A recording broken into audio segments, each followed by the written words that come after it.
JDS ನ ಭವಿಷ್ಯ ಏನು ಸರ್? ಯಾವತ್ತು ನಿಮ್ಗೆಲ್ರಿಗೂ ಅನುಭವ ಇದೆ, ಬಹಳ ವರ್ಷ ನೋಡಿದ್ದೀರಿ. ಯಾವುದೇ ಒಂದು ಪಕ್ಷ ಕರ್ನಾಟಕ ರಾಜ್ಯದಲ್ಲಿ ಇತ್ತೀಚಿನ ದಿನಗಳಲ್ಲಿ ಪಕ್ಷವನ್ನ ಕಟ್ಟಿ ಕಾರ್ಯಕ್ರಮಗಳನ್ನ ಕೊಟ್ಟು ಅಧಿಕಾರಕ್ಕೆ ತರ್ತಕ್ಕಂಥ ಉದಾಹರಣೆಗಳಿಲ್ಲ. ಹಿಂದೆ ಪಕ್ಷ ಕಟ್ತಾ ಇದ್ದಂತ ಪದ್ಧತಿ ಯಾವ ಪಕ್ಷವೂ ಕೂಡ ಇಲ್ಲ. ಈಗ ದಿನ ಅನ್ನೋ ದಿನಗೂಲಿ ಆಗ್ಲಿಲ್ಲ ಅಂದ್ರೆ ಶತಮಾನ ಅನ್ನೋ ಸಾಹುಕಾರ ಆಗೋಕ್ಕಾಗಲ್ವಂತೆ. ಯಾಕೆ ಈ ಮಾತನ್ನ ಹೇಳ್ತಿರೋದು ಅಂದ್ರೆ, ಜಾತ್ಯತೀತ ಜನತಾದಳದ ನಾಯಕ ಪ್ರತ್ಯಕ್ಷವಾಗಿ ಪರೋಕ್ಷವಾಗಿ ಪದೇ ಪದೇ ಅವರದ್ದೇ ಪಕ್ಷದ ವಿರುದ್ಧ ಮಾತಾಡುವಂಥದ್ದು, ಎದುರಾಳಿ ಪಕ್ಷಗಳನ್ನ ಓಲೈಸುವಂಥದ್ದು, ಅವ್ರ ಬಗ್ಗೆ ಸಾಫ್ಟ್ ಆಗಿ ಮಾತಾಡುವಂಥದ್ದು, ಈ ಮೂಲಕ ರಾಜ್ಯ ಜನತಾದಳ ಘಟಕದಲ್ಲಿ ಪರ್ಯಾಯ ಶಕ್ತಿ ಕೇಂದ್ರವನ್ನು ಸೃಷ್ಟಿಸುವಂತಹ ಉಮೇದಿನಲ್ಲಿ ಸಾಕಷ್ಟು ಸಂದರ್ಭಗಳಲ್ಲಿ ಕಾಣುವಂತಹ ನಾಯಕರು ಜಿ.ಟಿ. ದೇವೇಗೌಡರು. ಹೌದು, ಸಿದ್ದರಾಮಯ್ಯ ಅವರನ್ನ ಸೋಲಿಸಿ ಅವರು ದೈತ್ಯ ಸಂಹಾರಿ ಅಂತ ಅನ್ನಿಸ್ಕೊಂಡ್ರು. ಆ ದೈತ್ಯ ಸಂಹಾರಿ ಪದೇ ಪದೇ ಯಾಕೆ ನಿಖಿಲ್ ಕುಮಾರಸ್ವಾಮಿ ಅನ್ನುವಂತಹ ಹುಡುಗನ ವಿರುದ್ಧ ಪ್ರತ್ಯಕ್ಷವಾಗಿ ಪರೋಕ್ಷವಾಗಿ ಧ್ವನಿ ಎತ್ತುತ್ತಾರೆ? ಕಾರಣ ಇಷ್ಟೇ, ದಸರಾ ಪೂರ್ವಭಾವಿ ಸಭೆ ನಡೀತಿದೆ. ಆ ಸಭೆಗೆ ಬಂದಂತಹ ಜಿ.ಟಿ. ದೇವೇಗೌಡರು ಒಂದು ಮಾತನ್ನ ಹೇಳಿದ್ದಾರೆ. ಜೆಡಿಎಸ್ ನ ಭವಿಷ್ಯ ಏನು ಸರ್? ಯಾವತ್ತು ನಿಮ್ಗೆಲ್ರಿಗೂ ಅನುಭವ ಇದೆ, ಬಹಳ ವರ್ಷ ನೋಡಿದ್ದೀರಿ. ಯಾವುದೇ ಒಂದು ಪಕ್ಷ ಕರ್ನಾಟಕ ರಾಜ್ಯದಲ್ಲಿ ಇತ್ತೀಚಿನ ದಿನಗಳಲ್ಲಿ ಪಕ್ಷವನ್ನ ಕಟ್ಟಿ ಕಾರ್ಯಕ್ರಮಗಳನ್ನ ಕೊಟ್ಟು ಅಧಿಕಾರಕ್ಕೆ ತರ್ತಕ್ಕಂಥ ಉದಾಹರಣೆಗಳಿಲ್ಲ. ಹಿಂದೆ ಪಕ್ಷ ಕಟ್ತಾ ಇದ್ದಂತ ಪದ್ಧತಿ ಯಾವ ಪಕ್ಷವೂ ಕೂಡ ಇಲ್ಲ. ಈಗ ಏನ್ ಹೇಳಿದ್ರು? ವಿಡಿಯೋದ ಆರಂಭಕ್ಕೂ ಮುನ್ನ ನೀವು ಅವರ ಮಾತುಗಳನ್ನು ಕೇಳಿಸ್ಕೊಂಡ್ರಿ. ಪಕ್ಷ ಕಟ್ಟಿ ಕಾರ್ಯಕ್ರಮ ಕೊಟ್ಟು ಅಧಿಕಾರಕ್ಕೆ ತರುವಂತಹ ಸ್ಥಿತಿ ಇವತ್ತು ಇಲ್ಲ. ಆಡಳಿತಾರೂಢ ಪಕ್ಷಗಳು ಮಾಡಿಕೊಳ್ಳುವಂತಹ ಎಡವಟ್ಟುಗಳು, ತಪ್ಪುಗಳು, ಅದರಿಂದ ಜನ ಬೇಸರಿಸಿಕೊಂಡು ಮತ್ತೊಂದು ಪಕ್ಷದತ್ತ ತಿರುಗ್ತಾರೆ, ಅವರಿಗೆ ಒಲವನ್ನು ತೋರಿಸ್ತಾರೆ. ಆಗ ಸರ್ಕಾರಗಳು ರಚನೆ ಆಗ್ತಿವೆ.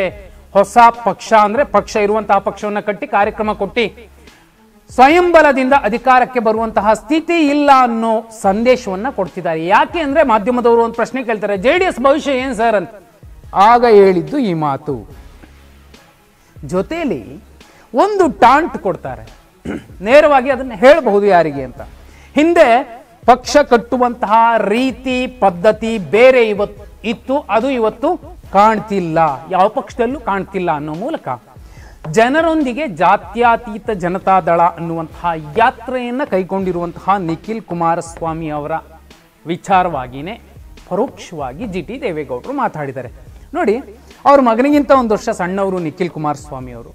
2018ರಲ್ಲಿ ವಿಧಾನಸಭಾ ಟಿಕೆಟ್ ಕೊಡಬೇಕು ಅನ್ನುವಂತಹ ಚರ್ಚೆ ನಡೆದಾಗ ಇದೇ ನಿಖಿಲ್ ಕುಮಾರಸ್ವಾಮಿ ಅವರಿಗೆ ಮೊದಲಿಗೆ ಅಪಸ್ವರ ಎತ್ತಿದ್ದು ಜಿ.ಟಿ. ದೇವೇಗೌಡರು. ಇವತ್ತು ಕೇವಲ 37 ವರ್ಷಕ್ಕೆ 3 ಪ್ರಯತ್ನಗಳಲ್ಲಿ ಪರಾಭವಗೊಳ್ಳುವಂತಹ ಸ್ಥಿತಿ ನಿರ್ಮಾಣವಾಗಿದ್ದು ನಿಖಿಲ್ ಕುಮಾರಸ್ವಾಮಿ ಅವರಿಗೆ ಇಂತಹ ಕೆಲ ನಾಯಕರ ಪರೋಕ್ಷ ಸಿಹಿ ಬೆವರಿನ ಫಲ ಇರಬಹುದು ಅನ್ನುವಂತಹ ಮಾತುಗಳು ಕೂಡ ಬಹುಪಾಲು ಜಾತ್ಯತೀತ ಜನತಾದಳದ ಕಾರ್ಯಕರ್ತರು, ನಾಯಕರು ಮಾತಾಡಿಕೊಳ್ತಾರೆ. ಯಾಕೆ ಈ ರೀತಿ ಮಾತಾಡ್ತಾರೆ ಜಿ.ಟಿ. ದೇವೇಗೌಡರು? ಒಂದು, ನಾನು ದೈತ್ಯ ಸಂಹಾರಿ, ಮೈಸೂರು ಭಾಗದಲ್ಲಿ ನಾನು ಹೇಳಿದ್ದೆ ನಡೆಯುತ್ತೆ. ಇನ್ನೊಬ್ಬರಿದ್ರು ಜಿ.ಟಿ. ದೇವೇಗೌಡರಿಗೆ ನೇರ ಟಕ್ಕರ್ ಕೊಡ್ತಿದ್ದಂತಹ ನಾಯಕರು ಸಾರಾ ಮಹೇಶ್ ಅವರು. ಅವರ ವಿರುದ್ಧ ಇವರು ಆಡಿದ್ದೇನು, ಮಾಡಿದ್ದೇನು, ಮಾತಾಡಿದ್ದೇನು ಎಲ್ಲವೂ ಕೂಡ ಜೆಡಿಎಸ್ ಕಾರ್ಯಕರ್ತರು ನೋಡಿದ್ದಾರೆ. ಆದ್ರೆ ನಿಖಿಲ್ ಕುಮಾರಸ್ವಾಮಿ ಅವರ ವಿಚಾರವಾಗಿ ಯಾಕೆ ಪದೇ ಪದೇ ಜಾತ್ಯತೀತ ಜನತಾದಳದಲ್ಲಿ ಕುಟುಂಬ ರಾಜಕಾರಣ ಇದೆ ಅನ್ನುವಂತಹ ಮಾತನ್ನ ಬಹಿರಂಗವಾಗಿ ಹೇಳಿದಂತಹ ಇದೇ ಜಿ.ಟಿ. ದೇವೇಗೌಡರು 2023ರ ರಾಜ್ಯ ವಿಧಾನಸಭಾ ಚುನಾವಣೆಯ ಸಂದರ್ಭದಲ್ಲಿ ಹುಣಸೂರು ಟಿಕೆಟ್ ನನ್ನ ಮಗನಿಗೆ ಕೊಡಬೇಕು, ಹರೀಶ್ ಗೌಡರು ಗೆದ್ರು. ಓಕೆ, ಹರೀಶ್ ಗೌಡರು ಇಂತಹ ಹೇಳಿಕೆಗಳನ್ನ ಎಂದು ಕೊಟ್ಟಿಲ್ಲ, ಕೊಡೋದಿಲ್ಲ ಅಂತ ಅನ್ಸುತ್ತೆ. ನಿಖಿಲ್ ಕುಮಾರಸ್ವಾಮಿ ಅವರ ವಿಚಾರವಾಗಿ ಅವರು ಬೇರೆದ್ದೇ ರೀತಿಯಾದಂತಹ ಅಭಿಪ್ರಾಯ ಹೊಂದಿದ್ದಾರೆ ಹರೀಶ್ ಗೌಡರು. ಇವ್ರಿಗೂ ಕೂಡ ಪುತ್ರ ವ್ಯಾಮೋಹ ಇರೋ ಕಾರಣಕ್ಕೋಸ್ಕರನೇ ಅಲ್ವಾ ಹುಣಸೂರು ಟಿಕೆಟ್ ತಗೊಂಡ್ರು, ಅವ್ರ ಮಗನನ್ನ MLA ಮಾಡ್ಕೊಂಡ್ರು. ನೋಡಿ ಹೇಗಿದೆ ಅಂದರೆ, ಅವರ ಮಗ ಒಂದೇ ಸಲ ಗೆದ್ಬಿಟ್ರು, ಆದರೆ ಅವರದ್ದೇ ಪಕ್ಷದ ನಾಯಕನ ಮಗ 3 ಸಲ ಸೋಲುವಂತಹ ಸಂದರ್ಭಗಳಲ್ಲಿ ಸಾಕಷ್ಟು ನಾಯಕರು ಸಾಕಷ್ಟು ರೀತಿಯಲ್ಲಿ ಪ್ರತಿಕ್ರಿಯಿಸಿದ್ರು, ಪ್ರತ್ಯಕ್ಷವಾಗಿ ಪರೋಕ್ಷವಾಗಿ. ಆ ಸಾಲಿನಲ್ಲಿ ಜಿ.ಟಿ. ದೇವೇಗೌಡರ ಪ್ರತಿಕ್ರಿಯೆ ಹೇಗಿತ್ತು, ಏನಿತ್ತು ಸಾಕಷ್ಟು ಜನ ನೋಡಿದ್ದಾರೆ.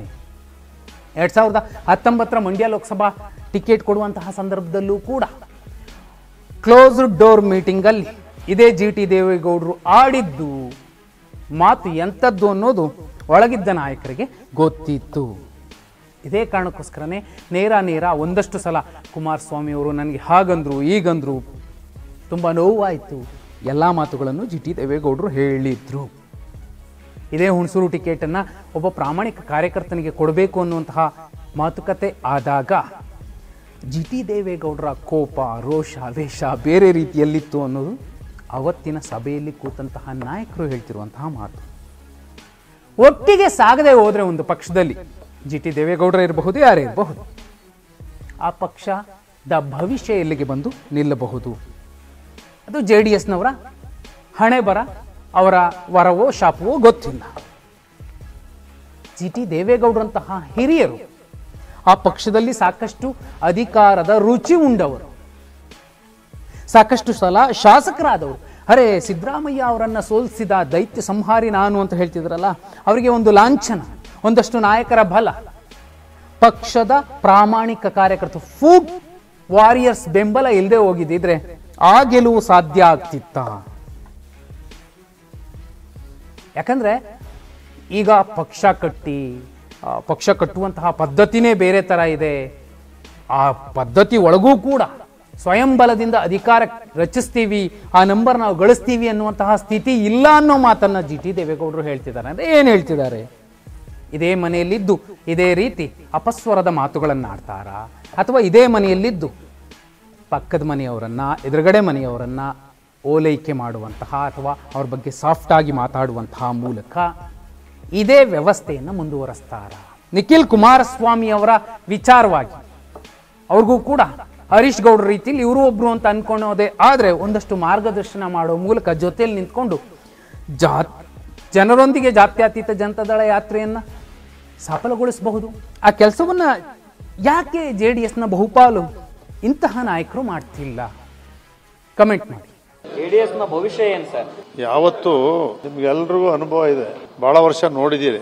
ಯಾವುದೇ ಒಂದು ಪಕ್ಷ ಕರ್ನಾಟಕ ರಾಜ್ಯದಲ್ಲಿ ಇತ್ತೀಚಿನ ದಿನಗಳಲ್ಲಿ ಪಕ್ಷವನ್ನ ಕಟ್ಟಿ ಕಾರ್ಯಕ್ರಮಗಳನ್ನ ಕೊಟ್ಟು ಅಧಿಕಾರಕ್ಕೆ ತರ್ತಕ್ಕಂಥ ಉದಾಹರಣೆಗಳಿಲ್ಲ. ಹಿಂದೆ ಪಕ್ಷ ಕಟ್ತಾ ಇದ್ದಂತ ಪದ್ಧತಿ ಯಾವ ಪಕ್ಷವೂ ಕೂಡ ಇಲ್ಲ. ಈಗ